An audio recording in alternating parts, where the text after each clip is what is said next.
शारदां देवीं रामकृष्णं जगद्गुरुं पादपद्मे तयो श्रित्वा प्रणमामि मुहुर्मुहुः। শ্রী শ্রী মায়ের কথার মধ্যে আমরা রয়েছি।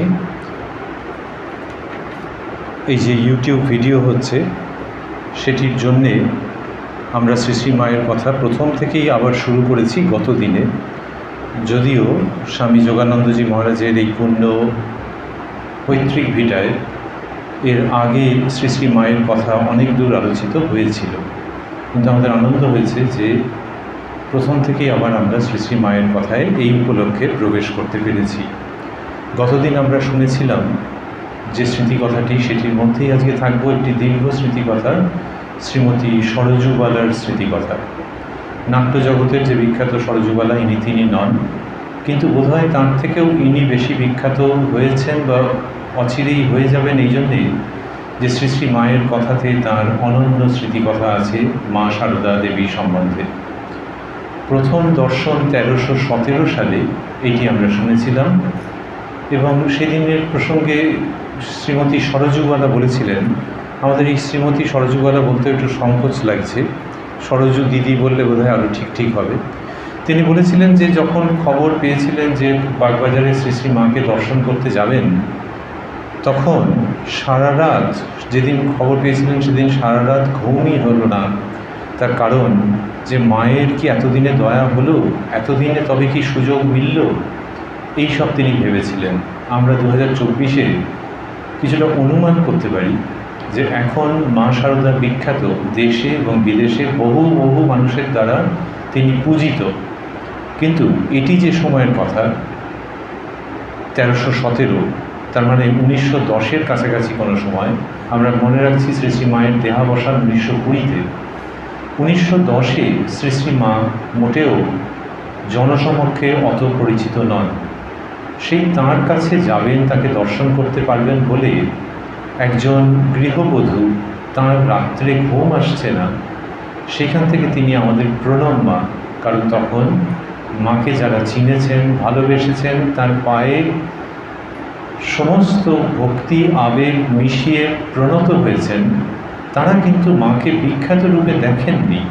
তাই তাদের দেখার চোখ ছিল, মানতে হবে, তাদের জন্মজন্মের স্বীকৃতি, তাদের পিতামাতার স্বীকৃতি এবং সর্বোপরি ঠাকুর মায়ের আশীর্বাদ ছিল। সেই জন্যে ওই সাধারণ বেশে, সাধারণ পরিবেশে, বেশ এবং পরিবেশ দুটোই সাধারণ, সেই অবস্থাতে শ্রী শ্রী মাকে দেখে এতটা তাদের ভক্তি এসেছে এবং মায়ের কাছে যাবেন এটি শুনে রাত্রে ঘুম আসছে না। শ্রী শ্রী মায়ের কাছে প্রথম যে দর্শন, সেদিনকে গিয়ে দেখলেন মা একেবারে আটপৌরে অবস্থাতে রয়েছেন এবং অল্প একটু ঘর গৃহস্থালি কথা বললেন, বলে তারপরে জিলিপি প্রসাদ দিয়ে বললেন আবার এসো। এইসব কথা আমরা শুনেছি। এর পরের দিন 30শে মাঘ 1317-এ সরজুবালা দিদি দ্বিতীয়বার গিয়েছিলেন এবং সেই দিনকে মা ছিলেন বলরামবাবুর বাড়িতে। সেই বলরামবাবুর বাড়ির থেকে তিনি এলেন উদ্বোধনে এবং তিনি এই সরজু দিদির দিকে সস্নেহে তাকিয়ে বলেছিলেন, তুমি এসেছো তাই ওখানে বসে, তুমি এসেছো তাই ওখানে বসে আমার মন চঞ্চল হয়ে উঠেছিল। বলরামবাবুর বাড়িতে শ্রী শ্রী মা অবস্থান করছেন, এটা মানুষ চোখে আমাদের ভাবতেও ভালো লাগে, কিন্তু তিনি বলছেন যে তার মন চঞ্চল হয়ে উঠেছিল এই মেয়ে এসে অপেক্ষা করছে বলে। এই দিনেও তিনি যখন এলেন তার বাড়িতে, মায়ের বাড়িতে এসে কথা বললেন, প্রসাদ দিলেন এবং সরজু দিদি লিখছিলেন, আমরা এটি শুনেছিলাম যে পরিপূর্ণ প্রাণে ফিরলুম, ভাবলুম এই কি অদ্ভুত স্নেহ। এরপর আজকে বৈশাখ সংক্রান্তি 1318, আজ গিয়ে প্রণাম করতেই মা বললেন, এসেছো মা? আমি মনে করছি কি হলো গো, কেন আসে না, এতদিন আসনি কেন? আমি বললুম, এখানে ছিলুম না মা, বাপের বাড়ি গিয়েছিলাম। মা, বৌমা আসে না কেন? পড়াশোনার চাপে? বৌমা মানে এর নাম হচ্ছে শ্রীযুক্তা সুমতি, যিনি সরজু দিদির বোন। আমি, না, ভগ্নিপতি এখানে ছিলেন না। মা, তা ও তো স্কুলে যাচ্ছে। আচ্ছা, ওরা সংসার ধর্ম করে তো? আমি বললুম, কাকে বলে সংসার, কাকে বলে ধর্ম তা কি জানি মা? আপনিই জানেন। মা একটু হাসলেন। তারপরে মা বলছেন, কি গরম পড়েছে, সেই প্রসঙ্গে আমরা ঢুকব। তার আগে ভাবছি যে তিনি যখন বলছেন আরেকজনের সম্পর্কে, শ্রীযুক্তা সুমতির সম্বন্ধে, যে ওরা সংসার ধর্ম করে, তো তখন সরজু দিদি বলছেন, কাকে বলে সংসার, কাকে বলে ধর্ম তা কি জানি মা? আপনিই জানেন। এই কথাটি খুব আমাদের কাছে আকর্ষক এবং শিক্ষাপ্রদ, যে শ্রী শ্রী মা তো সংসার সেই অর্থে করেননি। শ্রীরামকৃষ্ণের তিনি সহধর্মিনী বটে, কিন্তু সংসার করা যাকে বলে লৌকিক অর্থে, সেটা তো আর শ্রী শ্রী মা করেননি। কিন্তু তিনি বলছেন যে কাকে বলে সংসার, কাকে বলে ধর্ম আপনিই জানেন। আসলে সংসার 4 অক্ষরের শব্দ আর ধর্ম 2 অক্ষরের। এবার দুটির মধ্যে কোনটি বেশি গুরুত্বপূর্ণ? তার উত্তর হচ্ছে যে 2 অক্ষরে যেটি ধরা আছে সেটি অনন্ত গুণ বেশি গুরুত্বপূর্ণ। আমাদের দেশে বলা হয়েছে, আমাদের শাস্ত্রে, আমাদের ঐতিহ্যে, যে ধর্ম, অর্থ, কাম ও মোক্ষ, সেখানে অর্থ, কাম, মোক্ষ এই তিনটেরই যেটি কিনা নিয়ন্তা, সেটি হচ্ছে ধর্ম। ধর্ম সেইটাই যেটা ধরে তুমি করবে। তোমার যদি খুব টাকা রোজগারের ইচ্ছে থাকে এবং রাত দিন যদি তুমি টাকা রোজগার করার কথা ভাবো, অর্থের পেছনে ছোট, তাহলে তোমাকে ভারতবর্ষের ধর্ম ব্রাত্য করে দিচ্ছে না, একঘরে করে দিচ্ছে না। শুধু বলছে যে এই জন্মে, এই অবস্থায় যদি তুমি টাকাকেই বিরাট গুরুত্ব দিয়ে থাকো, তাহলেও যেন যে সেটা যেন ধর্ম পথে হয়। ধর্ম গাইড করবে অর্থকে, কামকে এবং মোক্ষকেও। সেই জন্যে ওই 4টি পুরুষার্থ, পুরুষার্থ মানে পুরুষ নারী দুজনেরই জীবনের লক্ষ্য যার যেরকম হবে, কিন্তু সমস্ত কিছুকে গাইড করবে ধর্ম। মা এই যে শ্রীযুক্তা সরজু দিদি বললেন যে কাকে বলে সংসার, কাকে বলে ধর্ম তা কি জানি মা? আমরা এটির মধ্যে আরও ঢুকলে দেখব যে ইনি শিক্ষিতা রমণী, যার জন্য এত সুন্দর করে কথাগুলো গুছিয়ে বলতেও পেরেছেন। কিন্তু তিনি বলছেন যে সংসার কাকে বলে তিনি জানেন না। মাকে দেখে এটা বলছেন কেন? মায়ের মন রাখার জন্য? তা তো নয়। তাহলে সংসার কাকে বলে সেটাও শ্রী শ্রী মাকে দেখে শিখছেন, শ্রীরামকৃষ্ণকে দেখে শিখছেন পুরুষ মানুষ, নারী। আর শ্রী শ্রী মাকে দেখে বোধহয় আরও বেশি করে শিখছেন যে ঠিক ঠিক সংসার কাকে বলে। সেখানে কিন্তু আমরা দেখছি যে মা বলছেন যে সংসারে যাকে যেমন তাকে তেমন, যখন যেমন তখন তেমন, যেখানে যেমন সেখানে তেমন। এগুলোর সঙ্গে যে কোনো সংসারই নিজেকে মেলাতে পারবেন যে হ্যাঁ, আমরা তো মোটামুটি এগুলো করে চলি, অবস্থা ভেদে বিভিন্ন রকম মনোভাব নিই, কিন্তু শ্রী শ্রী মা খুব সুন্দর করে বলেছেন, এই জন্য তাকে আমাদের শ্রদ্ধা প্রণাম করতে ইচ্ছে হয়। এটা যেমন একটা দিক, তেমনি আবার আরেকটা দিক এখানে অপ্রাসঙ্গিক নয়, কারণ তিনিই বলেছেন, শ্রী শ্রী মাই বলেছেন সেটি কারো ভালো লাগবে কি লাগবে না? নিশ্চয়ই লাগবে যখন তার জীবনের অভিজ্ঞতা আরও বাড়বে। শ্রী শ্রী মা বলছেন যে দেখো, ভালো একমাত্র ভগবানকে বেশো, ভালোবেসো একমাত্র ভগবানকে। তাহলে অন্যদেরকে কি খারাপ বাসবে মানুষ? কিন্তু ভালোবাসা বলতে যেটা বোঝায়, যদি কাউকে ভালোবাসার করে বলতে হয় তখন সে বলবে, আরেকটু যদি সে এগোয় তখন সে বলবে যে ভালোবাসা সেই তার সঙ্গে যার সঙ্গে কিনা শুধু এই জন্মের সম্পর্ক নয়, জন্ম জন্মান্তরের এই যেই বলবে, তখনই ব্যাপারটা আসবে যে তুমি পুরো কথাগুলোর ওজন বুঝে বলছো তো। সত্যি সত্যি জন্ম জন্মান্তরের সম্পর্ক যার সঙ্গে, তিনি তোমার মধ্যেও আছেন, আর তুমি যাকে ভালোবাসছো তার মধ্যেও আছেন। এই যে দৃষ্টি যখন উন্মুক্ত হয়ে যাবে, যখন এই দৃষ্টি খুলবে মানুষের, শ্রী শ্রী মা যেটি শেখাচ্ছেন, তখন সে বুঝতে পারবে যে সাংসারিক ভালোবাসার মধ্যে অন্য অনেক কিছু মিশে থাকে। সেটা কারো দোষ নয়, মানুষের জীবনের এইটাই লক্ষণ। এই যে অনেক কিছু মিশে থাকে, তার জন্য কখনো কখনো দুঃখ পেতে হয়, এবং কখনো কখনো এমন দুঃখ পেতে হয় যেটার মতো জীবনে সে আর কখনো দুঃখ পায়নি। তাই সাংসারিক যে সম্পর্কগুলো, এখনকার দিনের ভাষায় রিলেশন বলে, সেই সম্পর্কগুলোকে, রিলেশনগুলোকে জানতে হবে যে এগুলো সেই একটা ছত্রছায়ার অধীনে, সেই তাঁর অধীনে, যিনি কিনা আমাদের সকলের পিতা কি মাতা কি সখা কি সন্তান। নানান রকমভাবে মানুষে ভেবেছে। যখন গোপালকে ভেবেছে তখন ভেবেছে যে সে সন্তান, আমি যদি সকালবেলা না যাই তাহলে তাকে কে খাওয়াবে? আবার এটাও ঠিক যে সেই সমস্ত জগৎকে চালায়, আমার এই শরীরটাকে চালায়, আমার মনটাকে চালায়, সমস্ত পৃথিবীকে চালায়, গাছপালাকে কখনো স্থির রাখে, কখনো উপড়ে ফেলে দেয়, কিন্তু সে আমার ওই গোপালই করে। ওই তাকে দুপুরে খাওয়াবো বলে তাড়াতাড়ি করে বাড়ি যাচ্ছি।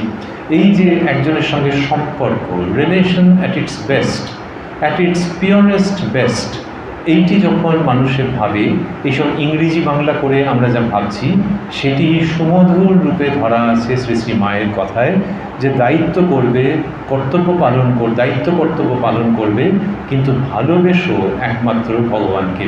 এইসব যে কথা তিনি বলেছেন, যারা কিনা বুঝেছেন, যারা শ্রী শ্রী মায়ের অন্তরের নিকট সান্নিধ্য পেয়েছেন, সেই সব মানুষের মতো যারা, তারাই বোধহয় বলতে পারেন যে কাকে বলে সংসার, কাকে বলে ধর্ম, তা কি জানি মা। আবারও আমরা ভাবছি 2024-এ দাঁড়িয়ে যে 1910 সালে একজন শিক্ষিত রমণী বলছেন যে সংসার কাকে বলে, ধর্ম কাকে বলে আমি জানি না মা। এই কথা কে শুনছেন? শুনছেন যিনি বলছেন তিনি, শুনছেন যাকে বলছেন তিনি, আর হয়তো ঘরের মধ্যে কেউ থাকলে শুনছেন, আর একজন শুনছেন বলে আমাদের ভাবতে ভালো লাগে। তিনি কামারপুকুরের গদাধর, শ্রীযুক্ত গদাধর, যিনি কিনা বলেছিলেন যে পাত্রী কুটো বাঁধা হয়ে রাখা আছে। ওই যে জয়রামবাটিতে যাকে রাখা আছে সেটা এই কারণেই যে তিনি শ্রীরামকৃষ্ণের ঘরে আসবেন এবং তারপরে এই দিব্য দম্পতি মিলে জগৎকে দেখাবেন যে সংসার কাকে বলে, সম্পর্ক কাকে বলে, সম্পর্কের শুদ্ধতা কাকে বলে এবং সম্পর্কের ঊর্ধ্বায়ন কাকে বলে। এই দিব্য দাম্পত্য সেটি এই মা শারদার মধ্যে দিয়ে যেভাবে কিনা সংসারী মানুষের কাছে পৌঁছচ্ছে, এবং শ্রীযুক্ত সরজু দিদি যখন বলছেন যে সংসার কাকে বলে, ধর্ম কাকে বলে তা কি জানি মা, তখন মনে হয় যে এই যে মায়ের কাছে তিনি আসছেন এবং বলছেন আপনিই জানেন, এটিতে ভগবান শ্রীরামকৃষ্ণ অমল আনন্দ উপভোগ করছেন। কি গরম পড়েছে, মা বলছেন কি গরম পড়েছে বলে বাতাস খেতে পাখাখানা হাতে দিয়ে বললেন, আহা দুটো ভাত খেয়েই ছুটে আসছো, এখন আমার কাছে একটু শোও। আমরা একটু আগে যেটির মধ্যে ছিলাম সেখানে ছিল এটা, যে যখন সরোজ দিদি ওই কথা বলেছেন তারপরে লিখছেন যে মা একটু হাসলেন। মা কিন্তু খুব বেশি প্রতিবাদ করলেন না যে আরে তোমরা সংসারী মানুষ, তোমরা সংসারের সব জানো খুঁটিনাটি, তিনি সেরকম বললেন না, তিনি একটু হাসলেন। এই যে মা একটু হাসলেন, এটি খুব চমৎকার, যে হাসির মধ্যে দিয়ে যেন একটা সম্মতি রয়েছে, কিন্তু এরকম নয় যে হ্যাঁ হ্যাঁ ঠিক বলেছো, এসো আমাকে প্রণাম করবো। তো এই মায়ের সেটা নেই, কিন্তু মায়ের একটুখানি সানন্দ সম্মতি, যে ধর্ম কাকে বলে তিনি জানেন, এই একটুখানি হাসি ভারী চমৎকার। প্রসঙ্গত শ্রীরামকৃষ্ণ বলছেন যে ও সারদা সরস্বতী জ্ঞান দিতে এসেছে। এই যে নিজের সহধর্মিণী সম্পর্কে যিনি টাইট লিপড, প্রায় কিছুই বলেন না, সেই তিনি বললেন এই অসাধারণ কথাটি যে ও সারদা সরস্বতী জ্ঞান দিতে এসেছে। এই যে সরস্বতী বলা হচ্ছে, মা সরস্বতী যিনি কিনা জ্ঞান দেন। আমরা ছোটো বয়সে একটু অঙ্কের বইয়ের মধ্যে ফুল রেখেছি, ইংলিশের মধ্যে ফুল রেখেছি, যে যেগুলো নিয়ে ভয় আছে সেগুলোর মধ্যে ফুল টুল রাখা যাক, শুকিয়ে গেলে ওগুলো প্রিজার্ভ করতে হবে। সরস্বতীর আশীর্বাদ পুষ্ট ফুল, এইসব আমরা ভেবেছি যে তিনি আমাদের যেসব সাবজেক্ট আছে কারিকুলামের মধ্যে সেইগুলোর তিনি দেবী। এরকমভাবে ভাবাটা ভুল কিছু নয়, হয়তো ছেলে মানুষই কিছুটা তার সঙ্গে যুক্ত হয়ে আছে, কিন্তু সারা ভারতবর্ষের দিকে যদি আমরা দেখি তাকিয়ে, সারা ভারতবর্ষের বিভিন্ন অঞ্চলের মা সরস্বতীকে সমস্ত বিদ্যার অধিষ্ঠাত্রী দেবী বলে মনে করা হয়। এমনকি কোনো কোনো জায়গায় আছে যে তাদের বিশ্বকর্মা পুজো বলে আলাদা করে কিছু করেন না, তারা এই টেকনোলজি বা প্রযুক্তি তারও অধিষ্ঠাত্রী দেবী মা সরস্বতীকে ভাবেন।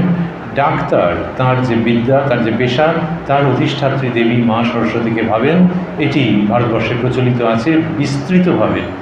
সেখান থেকে বোঝা যায় যে তিনি বিদ্যার দেবী, যে কোনো রকমের বিদ্যার দেবী। আমাদের দেশে বলা হচ্ছে যে বিদ্যা মানে কি, বিদ্যা মানে চারটি শব্দে খুব সুন্দর করে বলা আছে, সা বিদ্যা ইয়া বিমুক্তয়ে, সেটি বিদ্যা যা মানুষকে মুক্ত করে। এই যে গরমের দিনে সরোজ দিদি গেছেন, বৈশাখ সংক্রান্তি 1318, মা একটু হাওয়া করছেন পাখা হাতে নিয়ে, সেই দিনে যখন তিনি বলছেন সংসার কাকে বলে, সংসার কাকে বলে, ধর্ম তা কি জানি মা, আপনি জানেন, মা জানেন কাকে বলে ধর্ম, মা জানেন কাকে বলে বিদ্যা, কারণ তিনি সেই বিদ্যা প্রদান করেন ইয়া বিমুক্তয়ে, যা মানুষকে মুক্ত করে দেয়।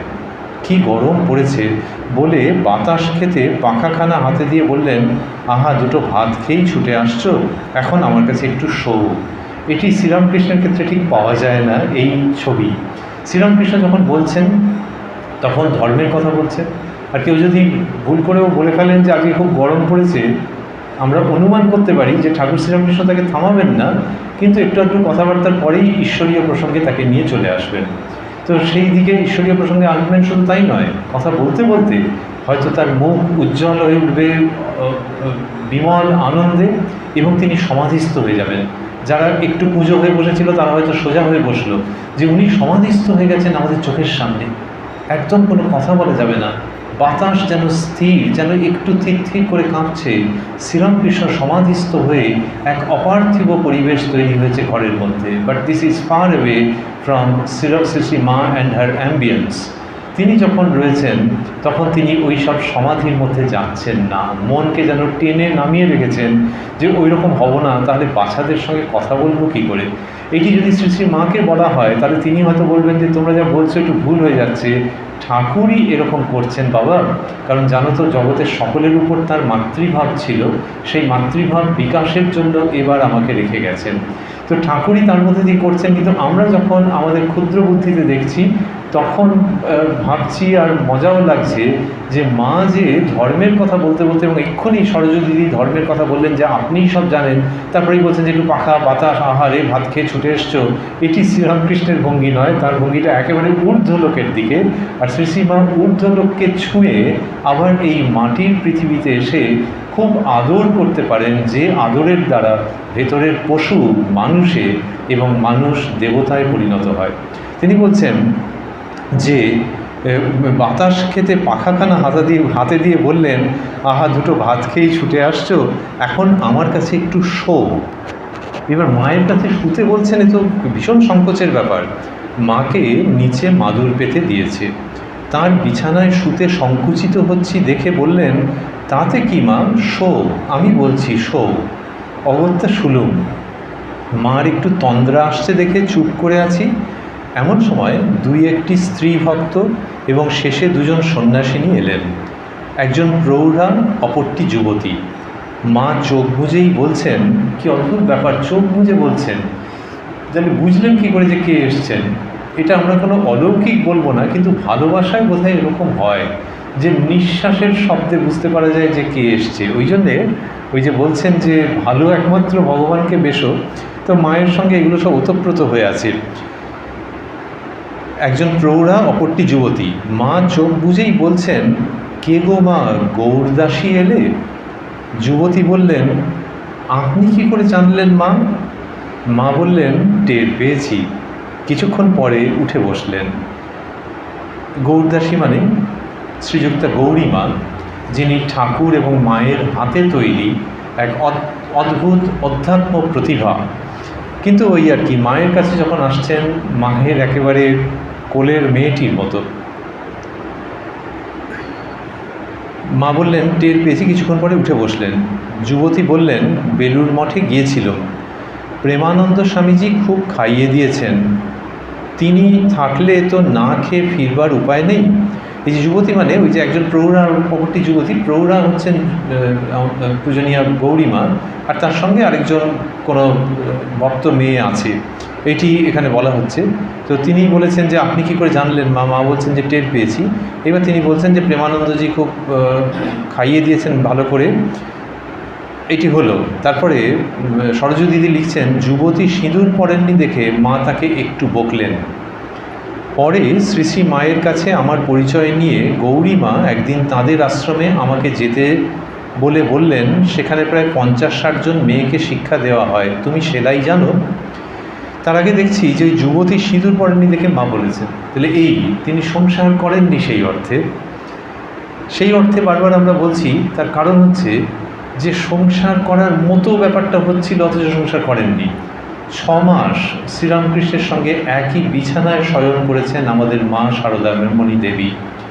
শ্রীরামকৃষ্ণ বলেছিলেন যে এতেও যদি সংযম থাকে, তাকে তার গুরু শ্রীমৎ তোতাপুরীজি, অদ্বৈত সাধনার গুরু শ্রীমৎ তোতাপুরীজি শিখিয়েছিলেন যে যদি তুই 6 মাস এরকম করতে পারিস, স্ত্রীকে রেখেও একই বিছানায় যদি শয়ন করতে পারিস, সমস্ত যদি ব্রহ্মচর্য অটুট থাকে, তাহলে বুঝতে হবে যে তুই তোর লক্ষ্যে পৌঁছেছিস। এখন যার যেটা পথ, and this is what he did in letter and spirit. Shri Shri মা এবং তিনি একই সঙ্গে শয়ন করেছেন। সেইটা যখন তারা শয়ন করছেন, যখন তারা ওইভাবে থাকছেন, তখন সাধারণ মানুষের তো মনে হবে যে আচ্ছা আচ্ছা আচ্ছা আচ্ছা খুব ধর্মপ্রাণ দুজনে, এবং তারা সংসার জীবন না। সেইখানে দেখা যাচ্ছে যে সেই লৌকিক অর্থে যে সংসার জীবন, এটা সেরকম নয়। তাহলে কী জন্য এই সংসার জীবন? যদি ওই রকমভাবে লৌকিক অর্থে নাই রইলেন, এটা হচ্ছে সেইটা বোঝানোর জন্যে যে চাইলে আসক্তির থেকে মানুষ ওপরে উঠতে পারে। এখন কার কখন সেই সময় হবে সেটা অন্য প্রসঙ্গ। তো এখানে মা সেই যুবতীকে বলছেন, যিনি গেছেন, তিনিও আমাদের প্রণব মা, তার কারণ তিনি তো শ্রী শ্রী মাকে দর্শন করেছেন। তো যাই হোক, তাকে তার যেটুকুনি সীমাবদ্ধতা আছে সেইখান থেকে মা বলছেন, তিনি সিঁদুর পরেননি বলে মা বলছেন একালের কোনো মেয়েকে যদি বলা হয় তার কাছে এটা অ্যাকসেপ্টেবল কি না, নাও হতে পারে। কিন্তু এই যে অবস্থাটা, যে যুগে যুগে নিয়মটা বদলায়, একালে যেগুলো করা উচিত সেটা 1910-এর সঙ্গে মিলবে না, কিন্তু এখানে এইগুলো করা উচিত এই কথা বলবার জন্যও তো একটা লোক দরকার। তা না হয়ে সোশ্যাল মিডিয়া থেকে সব কিছুই যদি আমাকে বলে আরে তুমি যেমন আছো তেমনই, তোমার পূর্ণ স্বাধীনতা, তাহলে এই সমাজ অচিরেই চিড়িয়াখানায় পরিণত হবে, পশুর রাজত্বে পরিণত হবে। সুতরাং প্রত্যেকটা সময়ে ডুজ অ্যান্ড ডোন্টস থাকে। ইংরেজি বললেই তখন মনে হবে যে হ্যাঁ হ্যাঁ হ্যাঁ এটা ঠিক, বাংলায় বললে অনেক সময় মনে হয় যে কী শেখেলে কথা, কিন্তু প্রত্যেকটা সময় করণীয় এবং অকরণীয় থাকে। শ্রী শ্রী মা তাঁর সময়ে একজন বিবাহিত কম বয়সী মেয়ের যেটা করণীয় সেটাকে বলছেন ইন নো আনসার্টেন টার্মস। কিন্তু সরোজ দিদিকে আমাদের অন্তরের কৃতজ্ঞতা যে তিনি একটা জিনিস লক্ষ্য করেছেন, বলছেন যুবতী সিঁদুর পরেননি দেখে মা তাকে একটু বকলেন। এই একটু, this is grand thing, silver lining in the whole picture. যে ভীষণ বকলেন যে তোমার কোনো আক্কেল নেই, এসব আমরা করে থাকি, কিন্তু শ্রী শ্রী মা বলছেন, ইনি বলছেন যে শ্রী শ্রী মা একটু বকলেন। এটি হচ্ছে মায়ের মতো, বাবার মতো সংশোধন করে দেওয়া। ওর মা কি বাবা যদি বলতেন, তাহলে কি তিনি পাবলিকলি তাকে হিউমিলিয়েট করতেন নাকি? তাকে হয়তো ছোট্ট করে বলতেন যে বাছা তুই এটা করিস না। ঠিক সেই ভঙ্গি শ্রী শ্রী মায়ের, বা বলতে গেলে তার থেকে অনেক বেশি, তার কারণ তিনি জন্ম জন্মান্তরের মা। তিনি তার শ্রীমুখে বলেছেন ছেলে, ছেলে মানে এখানে ছেলে মেয়ে দুই, ছেলে যদি ধুলো কাদা মাখে আমাকেই তো কোলে তুলে নিতে হবে। এই যে তিনি বলেছেন, তিনি একটু মাইল্ড একটুখানি বকেছেন, অ্যাডমনিশ করেছেন, এটি বললেন সরোজ দিদি। আর গৌরীমা তিনি বলছেন সরোজ দিদিকে, গৌরীমায়ের আশ্রম, মায়ের এবং ঠাকুরের আশীর্বাদে সেই আশ্রম গড়ে উঠেছে, সেইখানকার সম্পর্কে বলছেন আশ্রমে যেতে বলেছেন এবং বলেছেন সেখানে প্রায় 50-60 জন মেয়েকে শিক্ষা দেওয়া হয়। তুমি সেলাই জানো? আমি সামান্য কিছু জানি বলাতে তিনি তাঁর আশ্রমের মেয়েদের তাই শিখিয়ে আসতে বললেন। এইরকমভাবে গৌরী মায়ের সঙ্গে সরোজ দিদির পরিচয় হচ্ছে। আমরা খুব সাধারণ সাধারণ জীবনের ঘটনার মধ্যে রয়েছি, কিন্তু তার মধ্যে অসামান্য আনন্দ আলোক আছে। মায়ের আদেশ নিয়ে গৌরী মার আশ্রমে একদিন গেলুম। তিনি খুব স্নেহ যত্ন করলেন এবং প্রত্যহ 2-1 ঘন্টা করে এসে মেয়েদের পড়িয়ে যেতে অনুরোধ করলেন। আমি বললুম এই সামান্য শিক্ষা নিয়ে শিক্ষয়িত্রী হওয়ার বিড়ম্বনা, এই সামান্য শিক্ষা নিয়ে শিক্ষয়িত্রী হওয়ার বিড়ম্বনা। ক খ পড়াতে বলেন তো পারি। গৌরীমা কিন্তু একেবারে নাছোড়, অগত্যা স্বীকৃত হয়ে আসতে হলো। এরপরে আমরা যে ঘটনাটা দেখব সেটি অসাধারণ। একটু আগে আমরা একটু আঁচ পেয়েছি, ওই যে মা বলছেন আরে তুমি এখানে এসেই শো। তিনি শুতে সংকোচ করছিলেন, মা বলছেন তাতে কি মা, শো। আমি বলছি শো।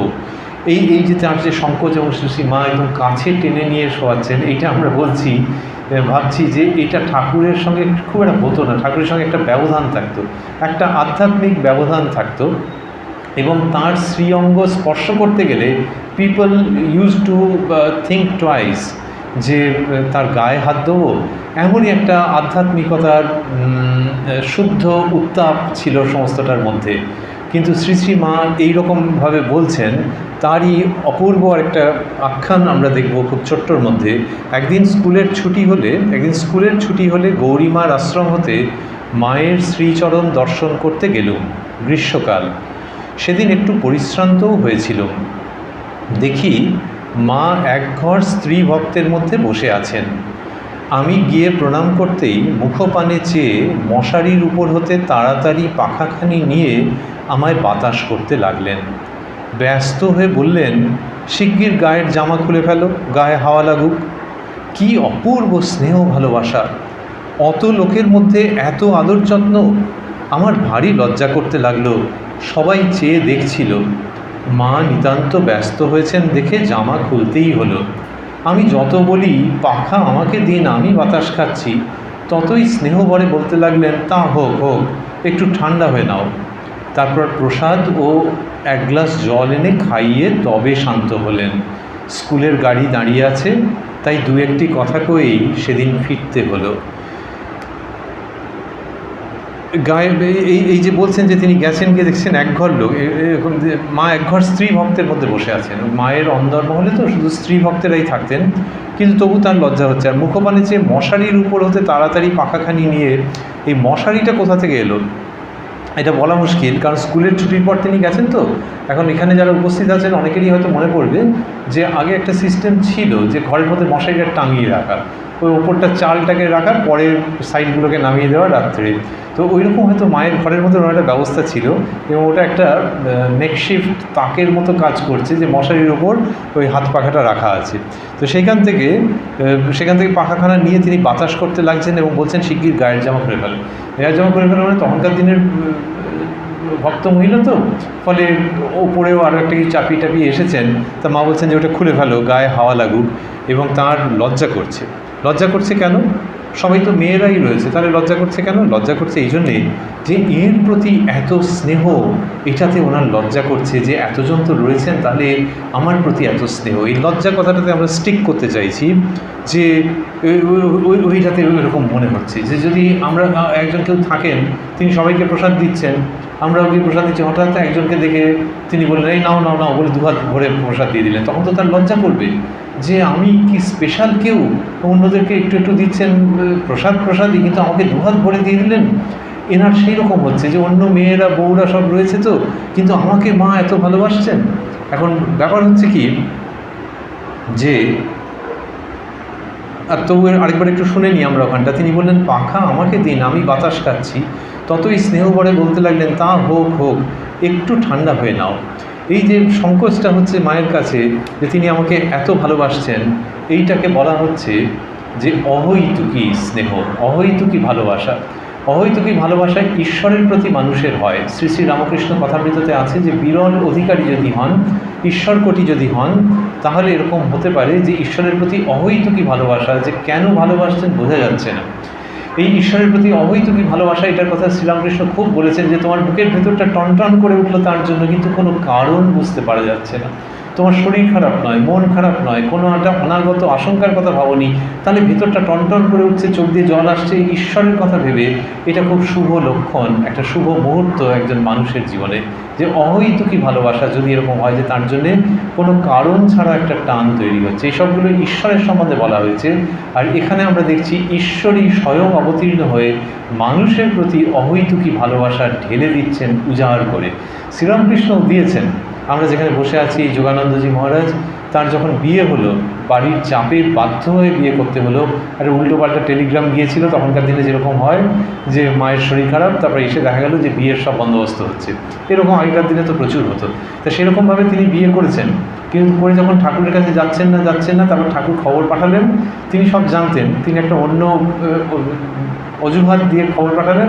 যোগীন মহারাজ যাওয়ার পর বললেন যে দেখ, বিয়ে করেছিস তা কী হয়েছে, আমিও করেছি, এখানকার কৃপা থাকলে তোর লাখটা বিয়েতেও কিছু হবে না। আর তারপরে বললেন যে যদি তোর সংসার করতে ইচ্ছে হয় তো বলিস, আর না ইচ্ছে হলেও বলিস। এই যে দুটো বিকল্প দিচ্ছেন, এ তো অহৈতুকী স্নেহ, অহৈতুকী ভালোবাসা। যেই যোগিন একরকম ভেতরে আনন্দের দিশেহারা হয়ে যাচ্ছেন যে তাকে এই দুরকমই বিকল্প দেন কী করে। তিনি তো একজন পরমহংস, তিনি যদি বলতেন যে তুই বিয়ে করেছিস, যাকে আজকে এলি, আমি অনেকদিন ধরে তোকে ডাকছিলাম, ব্যাস ঠিক আছে, এবার তুই মন দিয়ে সংসার ধর্ম কর, এরকম হতেই পারত। তার মানে হচ্ছে যে this far and no further. কিন্তু সেরকম উনি বললেন না, বললেন সংসার করতে চাইলে বলিস আর না করতে চাইলেও বলিস। এই যে অহৈতুকী ভালোবাসা, এইটা শ্রীরামকৃষ্ণের ক্ষেত্রে তো দেখা গেছে। এবং শ্রী শ্রী মা যেটা বলছেন, আমরা স্মরণ করছিলাম যে ঠাকুর জগতের উপর তার মাতৃভাব ছিল সকলের উপর, সেটা বিকাশের জন্য এবার আমাকে রেখে গেছেন। কিন্তু সেই বিকাশ 3 অক্ষরের শব্দ, এই বিকাশ শব্দটার যে কি অসীম শক্তি দেখতে পাচ্ছি আমরা, যে কে বলছেন এই গায়ের জামা খুলে ফেলো, এই আমি পাখার বাতাস করছি, এই অহৈতুকী স্নেহ। এবং শুধু যে সরজু দিদির জন্য হয়েছে তা বলবো না আমরা, তাহলে আর আমরা এতটা আলোচনার মধ্যে থাকতাম না হয়তো। এটা বিভিন্ন মানুষের জন্য হয়েছে, কুলি মজুরের জন্য হয়েছে। একটা ছেলের কানের মধ্যে এমন উন্ড হয়েছে এবং তার থেকে এত বাজে স্মেল বেরোচ্ছে দেশের কথা, জয়রামবাটি অঞ্চলে, যে কেউ ধারে কাছে যাচ্ছে না। মা সেখানে গিয়ে তার সেই সমস্ত ক্ষতস্থান ধুয়ে টুয়ে দেওয়া দিয়ে তাকে সুস্থ করার ভার নিচ্ছেন। কী দরকার ছিল, কী দরকার ছিল? উনি কি না করলে তার কিছু মহিমা কম হতো? লোকে তো বলতো যে রামকৃষ্ণ পরমহংসদেবের সহধর্মিনী, তিনি একটা ঘা, সেইটার পরিচর্যা কেন করছেন? এই অহৈতুকী স্নেহ ছাড়া ব্যাখ্যা করা যায় না। এটি যেমন একটি দিক, তেমনি আরেকটি দিক হচ্ছে যে আচ্ছা, এই যে সরজু দিদি লজ্জা পাচ্ছেন, তাহলে সত্যি সত্যি অন্য যে মহিলারা ছিলেন, হয়তো কম বয়সী মেয়ে ছিল, বড় বয়স্ক মহিলারা ছিলেন, তারা কি ডিপ্রাইভড হলেন? বোধ হয় না। কারণ কেউ কোথাও বলেননি যে কেউ ডিপ্রাইভড হয়েছেন বলে, কেউ বঞ্চিত হয়েছেন বলে, যে শ্রী শ্রী মা অমুককে খুব ভালোবেসেছেন, এখনকার দিনে বলে ফেভার করেছেন, বায়াসড, এরকম কেউ বলেনি। এটা কী করে হয়? যে তাহলে তো এই সরজু দিদি আমরা যা পড়ছি তার মধ্যে রয়েছে যে তিনি আসতেই মা ওইরকমভাবে। এটি হচ্ছে ভগবানের যখন ভালোবাসা হয় তখন ওই রকমই হয়। প্রত্যেক মানুষই ভাবেন যে উনি আমাকেই সবচেয়ে বেশি বুঝি বা ভালোবাসছেন। This doesn't happen with human relations. এইটি ভগবানের সঙ্গে হয় কি, তার মানে হিউম্যান রিলেশনস খাটো হয়ে যাচ্ছে তা নয়, কিন্তু ভগবানের ব্যাপারটা একটু আলাদা আছে। যে তার কাছে যখন যাচ্ছে, এমনিতে যদি আমরা ভাবি যে মন্দিরে কয়েক হাজার লোক গেছে, হয়তো এবারে কয়েক হাজার লোক গেছে, একজন কোনো রকমে দেখছে, এদিক ওদিক করে দেখছে, চশমাটা মুছে নিয়ে দেখবার চেষ্টা করছে যে বিগ্রহকে যাতে দর্শন করতে পারে, এবং করে তার বিপুল আনন্দ হচ্ছে, এবং তার মনে হচ্ছে যে উনি ডেকে এনেছেন সেই জন্য, নাহলে আমি যদি ওই মেট্রোটা না পেতাম আজকে আর হতোই না। এই সব যখন ভাবছেন এবং মনে মনে he or she is connecting with the DET, যে তিনি আমাকে নিয়ে এসছেন, কী আনন্দ! এই যে তিনি আমাকে নিয়ে এসছেন, ওনার পাশে বসার লোক, পাশে দাঁড়ানো লোকটি বা পাশে দাঁড়ানো বউটি হয়তো একই রকমের কথা ভাবেন নিজের মতো করে, যে তিনিই আমাকে নিয়ে এসছেন। দুজনেই ভাবছেন যে I am the gifted one, যে তিনি আমাকে ভালোবাসেন, সেই জন্য আমাকে ওই মেট্রোটা ধরিয়ে দিয়েছেন, ইত্যাদি ইত্যাদি। পাশের জন্য একই রকমভাবে ভাবছেন। এবং হয়তো দেখা যাবে হাজার হাজার মানুষ যারা সেই দর্শন লাভ করছেন, আনন্দ করছেন, তারা প্রত্যেকে ভাবছেন যে উনি আমার জন্যই এটা করেছেন, উনি আমার সবটা জানেন। এই যে ঈশ্বরের ভালোবাসা, সেটা ভাগ হয়ে যায় না। রাসলীলার যে তাৎপর্য, সেখানে বলা হচ্ছে যে শ্রীকৃষ্ণ গোপীদের সঙ্গে, এবং সেই রাস লীলার মধ্যে প্রত্যেক গোপী দেখছেন যে শ্রীকৃষ্ণ তাঁর সঙ্গে নৃত্য করছেন। এটাকে আমরা একটা ফ্লেশ অ্যান্ড ব্লাডের রোমান্টিকতা ভেবে নষ্ট করব না। এর মধ্যে ওই অদ্ভুত ইঙ্গিত রয়েছে যে প্রত্যেকেই ভাবছেন যে তাঁর প্রেমাস্পদ তার সঙ্গেই রয়েছেন এবং তাতে হিংসে হচ্ছে না। এটিকে বড় আচার্যরা ব্যাখ্যা করছেন যে এখানে হিংসা হয় না, এটা মানবীয় সম্পর্কের সঙ্গে এইখানে তফাৎ হয়ে যাচ্ছে, তা না হলে মানবীয় সম্পর্কের মতোই দেখতে। কিন্তু এইখানে এই যে সম্বন্ধটা হচ্ছে ঈশ্বরের সঙ্গে একজনের, আরেকজনেরও হচ্ছে, কিন্তু প্রত্যেকেই নিজের নিজের মতো করে পরিপূর্ণ হয়ে যাচ্ছেন, এবং অন্যের যে হচ্ছে আনন্দ সেটা যদি জানতেও পারেন, তাতে কোনো রকমের হিংসা উৎপাদিত হচ্ছে না। তার কারণ এটি হচ্ছে দিব্য ভালোবাসার স্ফুরণ। সেই জন্যে এইখানে শ্রীযুক্তা সরজু দিদি তিনি এসে যখন বলছেন লজ্জা হচ্ছে মা এতটা আমার জন্য করছেন, আমরা করজোড়ে বলতে চাই যে দিদি আপনার লজ্জার কোনো কারণ নেই। কারণ আমরা বড়দের কাছে শুনছি, ঠাকুরের কাছে শুনছি যে ঈশ্বরের ভালোবাসা হলে এরকমই হয় যে তিনি প্রত্যেককেই পরিপূর্ণ করে দেন, এবং তার ভালোবাসা প্রত্যেকের জন্যই থাকে। সো মাচ সো, এতদূর পর্যন্ত যে প্রত্যেকেই ভাবে যে তার ভালোবাসা শুধু আমার জন্যই আছে, এইটা ভাবে, কিন্তু কাউকে হিংসে করে না। এই যে এক অপূর্ব দিব্য ভালোবাসা, সেটি শ্রী শ্রী মায়ের মধ্যে, আমাদের বলতে গিয়ে শ্রীরামকৃষ্ণ এসে গিয়েছিল, আসুক, যে শ্রীরামকৃষ্ণ এবং শ্রী শ্রী মা এই দুজনের মধ্যে দিয়ে যে অপূর্বভাবে বিকশিত হচ্ছে, কতকগুলি ঘরোয়া চিত্রের মধ্য দিয়ে, কতকগুলি ঘরের চিত্রের মধ্য দিয়ে, কতকগুলি মাটির কাছাকাছি চিত্রের মধ্য দিয়ে, আমরা এই বিগত 40-45 মিনিটের যে প্রসঙ্গের মধ্যে ছিলাম, তাতে এই মাটির কাছাকাছি চিত্রের মধ্য দিয়ে আমরা আমাদের সেই চিরকালের মাটির কাছাকাছি পৌঁছে যাওয়ার প্রয়াস করেছি।